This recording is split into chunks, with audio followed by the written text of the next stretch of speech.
টাকা জল করেছেন এবং সম্মানিত আমি পুনরায় সালাম দিচ্ছি। আসসালামু আলাইকুম। ওয়ালাইকুম সালাম। আমি প্ল্যান করার পরে যে স্যারের সামনে একটা কথা বলতে চাই। স্যার, আমাদের রপ্তানি কমে যাচ্ছে, টোটাল রপ্তানি কমে যাচ্ছে। স্যার, আপনি আম রপ্তানির মানে যতই পিকনিক করেন কিন্তু কোনো লাভ হবে না। স্যার, আম রপ্তানি কমে যাচ্ছে, আমাদের কাঁঠাল রপ্তানি কমে যাচ্ছে। আপনি অনেক তথ্য নিতে পারেন, গত সপ্তাহে কাঁঠাল কত কেজি গেছে, এই সপ্তাহে কত কেজি যাচ্ছে। কাঁঠাল রপ্তানি আমাদের কমে গেছে। আমরা গত মাসে 20 বা 21 তারিখ পাকিস্তান থেকে আম রপ্তানি শুরু হয়েছে। যখন এয়ারপোর্ট বাড়ানো হলো তখন সাথে সাথে পাকিস্তান স্টার্ট করে বসলো তাৎক্ষণিকভাবে। পাকিস্তানের তো বিদেশি মুদ্রার অবস্থা এমনি নড়বড়ে, তাৎক্ষণিকভাবে ওরা বিদেশি এয়ারলাইন্সগুলোর সাথে বৈঠকে বসে সিদ্ধান্ত দেবে যে না, 12 মাস তোমরা যারা উন্নত মনে করে বসে এখন যারা আমরা দিতে পারবো না। তোমরা এই আম রপ্তানি মৌসুমে তাদেরকে সুযোগ সুবিধা দিতে হবে এবং তারা এয়ারপোর্ট খোলাতে বাধ্য হয়েছে। কিন্তু আমাদের এখানে আমাদের কোনো অভিভাবক নাই। আমাদের কৃষি সাইড থেকে দেখার জন্য কিন্তু অভিভাবক নাই, পরামর্শ দেওয়ার জন্য অনেক লোক আছে, কিন্তু অভিভাবক নাই। কিন্তু আমাদের এয়ারলাইন্সকে সিভিল এভিয়েশনকে এই কথা বলার জন্য আমাদের কোনো অভিভাবক নাই।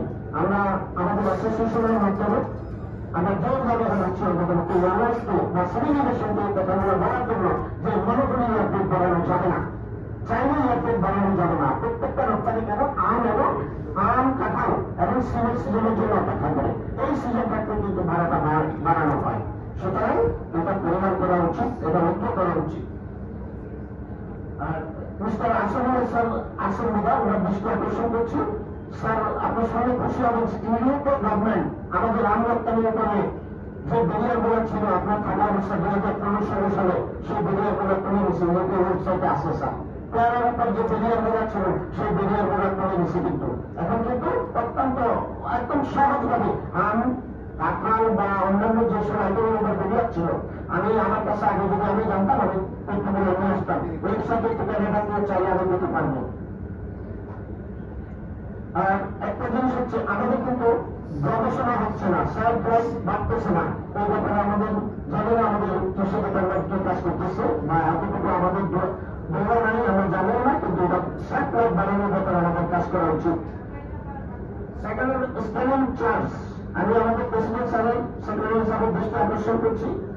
আমি একটা মাল দিলাম, দুর্ভাগ্যবশত আমার মালটা দেবো না, মালটা যখন আমি বের করে আনবো তখন আমাকে স্পেলিং চার্জ দিতে হবে। প্রথমত দিলাম আমি, দ্বিতীয়বার আমাকে স্পেলিং চার্জ দিয়ে মালটা বের করে আনতে হবে।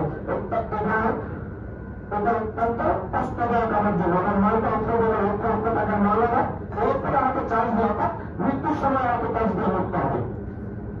সুতরাং আমি আমার বক্তব্য এখানে তুলে দেবো। আসসালামু আলাইকুম।